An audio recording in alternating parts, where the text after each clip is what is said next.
दोस्तों नमस्कार। इस वक्त बिहार की सियासत में उबाल है और तमाम दांव-पेच, तमाम उलटफेर, तमाम बयानबाजी के बाद अब ऊँट किस करवट बैठेगा ये तो आने वाला वक्त ही बताएगा। लेकिन आज इस मुद्दे पर हम चर्चा करेंगे। हमारे साथ मौजूद हैं वरिष्ठ पत्रकार राजेश शर्मा जी। राजेश भाई, तो पिछले 2-3 दिन में बिहार में जो हुआ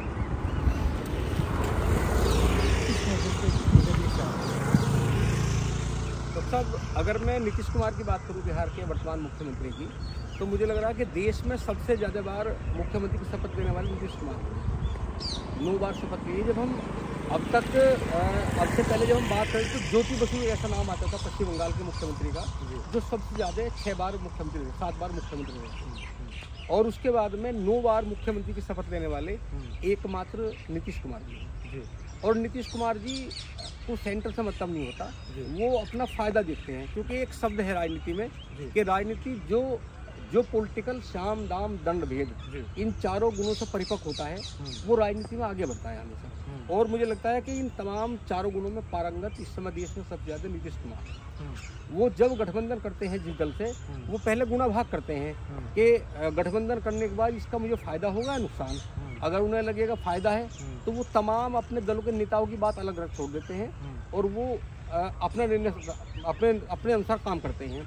जब डॉक्टर साहब जब इनकी राजनीति की शुरुआत हुई तो चूँकि उस समय ये जनता दल में होते थे, लालू प्रसाद यादव और नीतीश कुमार दोनों एक पार्टी में बड़े हुए थे। तो पहली जो पलटू राम का नाम दिया गया, 4 पलटी तो मेरे याद है, ऑन रिकॉर्ड में आपके सामने रखूँ कि 4 बार कब पलटी मारी। वो जब पलटी मारते हैं जब उन्हें लगता है कि अब सामने वाले प्रतिद्वंदी से मुझे नुकसान हो सकता है, तो वो नुकसान हो वहाँ तक नहीं बातें पहुँची होती, उससे पहले पलट जाते हैं और अपने लाभ में रहते हैं। जब वो जनता दल में थे तो 94 में जब ये लगा कि लालू प्रसाद यादव अब बड़े नेता हो गए, तब वो लालू प्रसाद यादव जेडी जनता दल छोड़ देते हैं, आरजेडी से इस्तीफा दे देते हैं और लालू प्रसाद यादव को बीच में खड़ा करके चले जाते हैं। फिर वो समता पार्टी का गठन करते हैं, जय फर्नांडिस उसमें बड़े नेता होते हैं। हालांकि अब उन्हें फिर ये लगा कि मुझे अगर मेरी राजनीति बढ़ेगी तो मुझे एनडीए से गठबंधन करना पड़ेगा। उस समय अटल बिहारी वाजपेयी, लाल कृष्ण अडवाणी और जय फर्नांडिस का दौर था।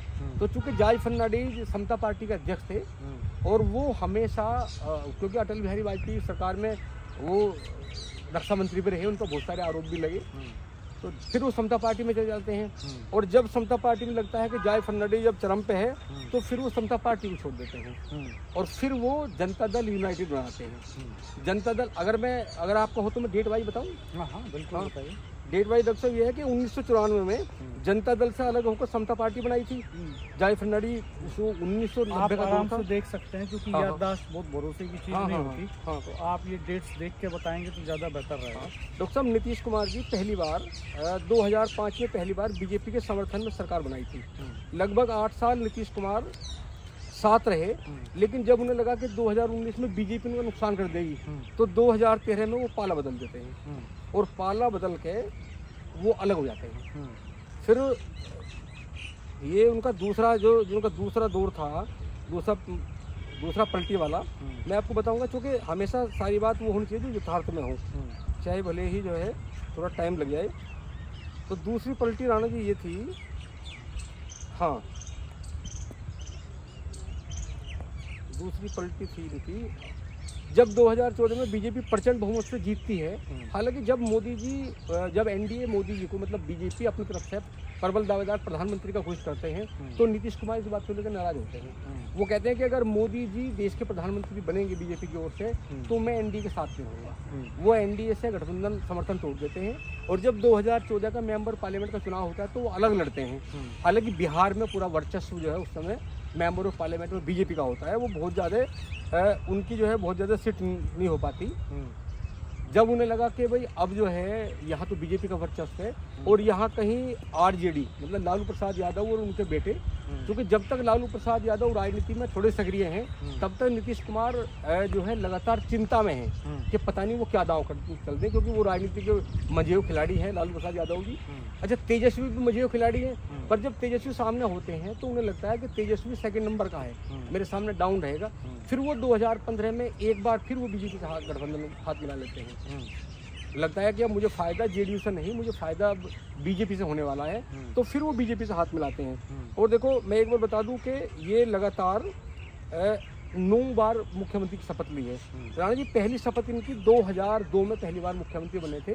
वो मेरे ख्याल में 6 से 7 दिन का समय था जब लालू प्रसाद यादव गिर गए थे चारा घोटाले में, उन्हें जेल जाना था।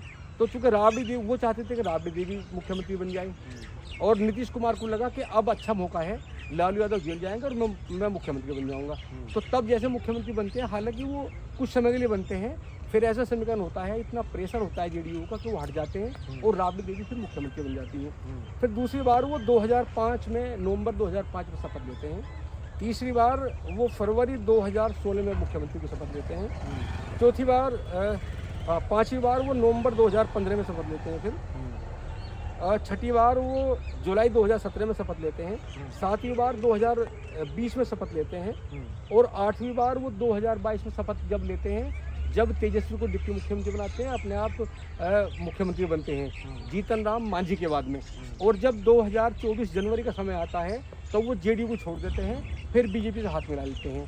तब से लगातार बीजेपी आरजेडी तो उनकी अपनी पार्टी, आरजेडी से गठबंधन 2024 में तोड़ लेते हैं और 2024 जनवरी में बीजेपी के साथ आके फिर बीजेपी गठबंधन में मुख्यमंत्री बन जाते हैं।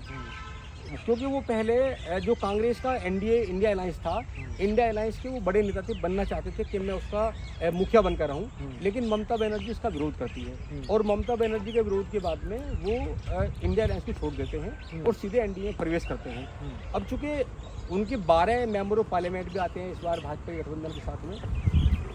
और अब अभी तक ये लगता था, क्योंकि बीजेपी की जिस समय इंडिपेंडेंट सीटें कम आई तो आंध्र प्रदेश में चंद्रबाबू नायडू और बिहार में नीतीश कुमार, इन दोनों के गठबंधन के दोनों का समर्थन है, तो सरकार बीजेपी की चल रही है। अब चूंकि वहाँ 2025 में विधानसभा का चुनाव आने वाला है। अब मैं आपको पिछले 10 दिन की बात करूँ तो 10 दिन में बहुत आमूलचूल परिवर्तन बिहार में आया है। दरअसल क्या है कि गठबंधन की सरकार जब होती है तो अगर डीजीपी, प्रमुख सचिव या मुख्य सचिव, उन अधिकारियों को अगर चेंज करना होता है तो दोनों दलों की सहमति लेना बहुत जरूरी होता है। कई बार ऐसा होता है कि आपस में तनातनी हो जाती है। बिहार में डीजीपी का चेंज होना था, बिना बीजेपी को बताए डीजीपी विनय कुमार को डीजीपी बना देते हैं, उन्हें हटा देते हैं। इसको लेकर वहाँ डिप्टी मुख्यमंत्री आपत्ति करते हैं, लेकिन उस पर बीजेपी साइलेंट होती है। इसी बीच में बीजेपी को शोर मचाती मौका नहीं मिला। इसी बीच में संसद का सत्र चलता होता है और देश के गृह मंत्री द्वारा मुंह से निकल जाता है अम्बेडकर प्रकरण। जब क्योंकि संविधान सभा में संसद में बात होती है तो वो बोलते हैं अम्बेडकर अम्बेडकर अम्बेडकर, बोले फैशन सा हो गया है। अगर इतनी बात भगवान का नाम लिया होता तो 7 जनवरी तक आपको स्वर्ग मिलता। ये प्रकरण जब पब्लिक डोमेन में आया तो इतना बड़ा इशू बन गया। फिर बीजेपी की इतनी हिम्मत नहीं हुई नीतीश कुमार से पूछने की कि आपने डीजीपी को क्यों चेंज कर दिया। वो लगातार, क्योंकि अभी तक भी आक्रोश लगातार जारी है डॉक्टर भीमराव अम्बेडकर की टिप्पणी को लेकर, और लगातार बसपा हो, असपा हो, कांग्रेस हो, समाजवादी पार्टी हो, आम आदमी पार्टी हो, तृणमूल कांग्रेस हो या राष्ट्रीय जनता दल हो, चाहे शिवसेना उद्धव ठाकरे हो, शरद पवार एनसीपी हो, तमाम लोग लगातार जो विपक्ष है वो इस मुद्दे को अभी तक भी रोके हुए हैं। अब इसी बीच में बीजेपी साइलेंट होती है, डीजीपी को मसले की कोई बात नहीं होती। एकाएक क्या होता है कि बीजेपी 26 साल बाद मोहम्मद आरिफ खान को बिहार का राज्यपाल बना देती है। तो उन्होंने डीजीपी बदला, चुप रहे, उन्होंने राज्यपाल को बदल दिया। और राणा जी जैसे राज्यपाल को 26 साल बाद, मतलब 26 साल से कोई वहाँ मुस्लिम वो नहीं था राज्यपाल। 26 साल पहले थे मुस्लिम राज्यपाल, 26 साल बाद किसी मुस्लिम राज्यपाल कोई बिहार में बने हैं। अब क्या होता है कि राज्यपाल बनने के बाद में 3 दिन पहले रात में तेजस्वी यादव प्राइवेट गाड़ी जाते हैं। पब्लिक डोमेन में तो ये बात है कि वो नीतीश कुमार से मिलने जाते हैं चुपके से, उन अपने आप गाड़ी चला कर ले जाते हैं और वहाँ बातचीत होती है। फिर दूसरे दिन प्रकरण होता है कि पटना में मोरिया होटल है, मोरिया होटल में रुके हुए हैं नीतीश कुमार के 3 मंत्री। वो उनसे, तीनों मंत्री से गुफ्तगू चले जाते हैं रात में। कल डॉक्टर साहब अटल बिहारी वाजपेयी जी की जयंती थी कल जयंती पर पूरे देश में जो कार्यक्रम थे, लेकिन बिहार में बड़ा प्रोग्राम था पटना में।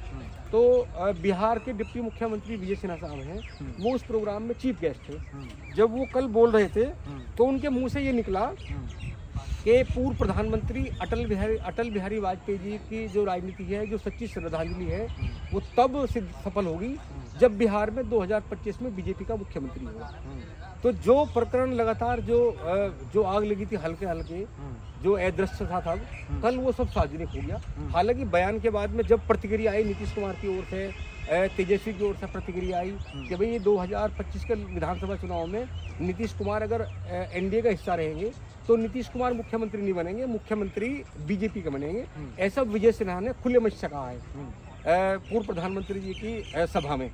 तो इस बात को लेकर कल से और मामला हॉट हो गया और मुझे लग रहा है कि बिना मतलब के कोई बात राणा जी चलती नहीं है। लगातार पिछले 3 दिन से बिहार हॉट है और ये माना जा रहा है कि किसी भी क्षण, क्योंकि राज्य इस बीच में एक नया मोड़ ये आ जाता है कि गिरिराज सिंह भारत रत्न की मांग कर देते हैं नीतीश कुमार के लिए। इधर विजय सिन्हा कह देते हैं कि अगली बार जो है बीजेपी के मुख्यमंत्री सच्ची श्रद्धांजलि अटल जी को तब होगी जब 2025 में भारतीय जनता पार्टी का मुख्यमंत्री बने। यानी हालांकि वो बाद में ये भी कह देते हैं कि एक टंग स्लिप हो गया, उससे गलती हो गई, लेकिन दरअसल है क्या कि इससे जो बीजेपी के मंसूबे हैं वो तो साफ हो ही गए हैं कि भारतीय जनता पार्टी 2025 में महाराष्ट्र की तरह, हरियाणा की तरह अपना मुख्यमंत्री चाहती है। हरियाणा में उनके साथ इसके सीएम थे, दुष्यंत चौटाला ने उनको बाहर कर दिया, चलता कर दिया। वहाँ शिंदे साहब को चलता कर दिया, उनको डिप्टी सीएम बना दिया, कहाँ वो सीएम बने हुए थे। तो ये संकेत दे दिए उन्होंने कि हम इस सिचुएशन में हैं इस बार कि नीतीश पीछे चले जाएं सीटों के मामले में हमसे और हम आगे रह जाएं और हमारा ही सीएम। अच्छा, एक और कमाल की बात डॉक्टर साहब, भारत रत्न की मांग नीतीश कुमार ने तो नहीं कि मुझे भारत रत्न दिला दो। हाँ, ये ऐसा तो खैर कोई नहीं करता। नहीं, ये जो मांग हुई, हाँ, ये मांग भी बीजेपी के वरिष्ठ नेताओं की तरफ से शुरू हुई। हाँ, क्योंकि भारत रत्न ये उनको दरअसल रिटायर करने की ये रिटायरमेंट पॉलिसी है बेसिकली कि भारत रत्न दे देंगे आपको, आप जरा बाहर आ जाए। मतलब नीतीश कुमार तो भाग पॉलिटिशियन है, इतना आसानी से वो, दरअसल नीतीश कुमार भी ये भांप रहे होंगे ना कि क्या घटनाक्रम बदल रहे हैं। तो इन बदले घटनाक्रमों में नीतीश कुमार हमेशा ऑप्शन खुला रखते हैं वैसे नेता। तो उन्होंने तुरंत डायलॉग शुरू कर दिया उधर जेडीयू के साथ, आरजेडी के साथ में। तो उन्होंने बीजेपी को इंडिकेशन दे दिया कि भाई देखो, अपनी तलवार म्यान में रखो, बाहर निकालोगे तो मेरे पास भी तलवार मौजूद है और मैं तेजस्वी को साथ लेकर पलटा। तो इससे मुझे लगता है कि अभी बीजेपी इस सिचुएशन में नहीं है कि नीतीश कुमार को जाने दें। हालांकि नीतीश कुमार के जाने से केंद्र सरकार पे बहुत फर्क नंबर्स पे पड़ने वाला नहीं, ऐसा नहीं है कि सरकार गिर जाएगी, लेकिन एक खतरा तो पड़ेगा ना, खतरा पैदा होगा। और दूसरा, बिहार एक बड़ा स्टेट है, अगर उसको लूज कर जाएंगे तो मुश्किलें होंगी। जाहिर सी बात है, नीतीश और आरजेडी और जेडीयू अगर साथ आ जाते हैं तो डॉक्टर साहब पिछले 8 दिन में, मैं अगर पिछले 8 दिन की बात करूं तो पिछले 8 दिन में बड़ा आमूल परिवर्तन आया है। ये जब से गृह मंत्री द्वारा ये कहा गया अम्बेडकर जी को लेके, तब से बिहार में एक अलग तरह का प्रेशर की राजनीति हुई है। बिहार में जो एक वर्ग है जो बाबा साहब को बहुत मानता है, बड़ा वर्ग है, बहुत बड़ा वर्ग, वो लगातार, क्योंकि चिराग पासवान हुआ दलित नेता है, चिराग पासवान और जतिन मांझी जब अमित शाह की प्रशंसा कर देते हैं तो लगातार टोल किए जा रहे हैं चिराग पासवान भी और जीतन राम मांझी पूर्व मुख्यमंत्री जी। इसको भापते हुए जो चिराग पासवान के चाचा हैं पशुपति पारसनाथ, उन्होंने बीजेपी से किनारा कर लिया। उन्हें लगा कि अगर इस तरह का गुस्सा रहा तो आने वाले समय में विधानसभा चुनाव है, इसका नुकसान उन लोगों को होगा जो इस समय बीजेपी के साथ हैं। और दोस्तों, आप कमेंट बॉक्स में जरूर बताइएगा कि क्या बिहार में इस बार बीजेपी का मुख्यमंत्री बनने जा रहा है या नीतीश कुमार पलटी मार के कोई बड़ा गेम कर देंगे और आरजेडी के साथ चले जाएंगे, जेडीयू और आरजेडी का सीएम क्या होने जा रहा है, आप जरूर बताइएगा जी। तो मुझे लगता है डॉक्टर साहब कि जरूर भाप लिया नीतीश कुमार जी ने। उन्होंने ये भाप लिया कि अगर ये गुस्सा बरकरार रहा तो इस गुस्से में एक बड़ा वर्ग में जो अगर नुकसान होगा, तो अगर गठबंधन में रहेंगे बीजेपी के तो एक तरफ, क्योंकि बिहार में जो सामान्य कास्ट है वो इतना बड़ा आमूल परिवर्तन नहीं कर सकती कि वो बीजेपी को अर्ली बना दे। वहाँ बड़ा नुकसान ये हो सकता है, क्योंकि अगर दलित नाराज होगा तो दलित एंटी एनडीए रहेगा, मुस्लिम ऑलरेडी एंटी एनडीए है, और जो आरजेडी के पास बड़ा वोट बैंक है, कांग्रेस के पास बड़ा वोट बैंक है, अगर एक साथ मिलेगा तो वो एनडीए के लिए बहुत भारी पड़ सकता है। दोस्तों हमारे चैनल को देखते रहिएगा, सब्सक्राइब कीजिएगा, बेल आइकन प्रेस कर दीजिएगा, नोटिफिकेशन ऑन कर दीजिएगा। हाँ, वीडियो एक को और मित्रों अपडेट के है साथ डॉक्टर शेयर कीजिएगा। जी, मैं आपका कंक्लूडिंग करूँगा। एक अपडेट ये आया कि कल रात में तेजस्वी यादव ने नीतीश कुमार जी को कहा है, एक मीडिया के सामने उन्होंने कहा कि भाई हम गठबंधन करने की तैयार हैं नीतीश कुमार जी से। तो इस तरह का बयान आ गया कल।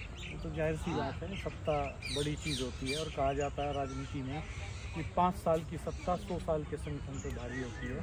तो सत्ता बनाने के लिए रातों रात आस्थाएं बदल जाती हैं, रातों रात विचारधाराएं बदल जाती हैं, रातों रात दोस्ती दुश्मनी में बदल जाती है और दुश्मनी दोस्ती में बदल जाती है। कोई नई बात नहीं है। आप ज़रूर रिएक्शन दीजिएगा, चैनल सब्सक्राइब कर दीजिएगा, बेल आइकन प्रेस कर दीजिएगा, नोटिफिकेशन ऑन कर दीजिएगा। धन्यवाद, नमस्कार।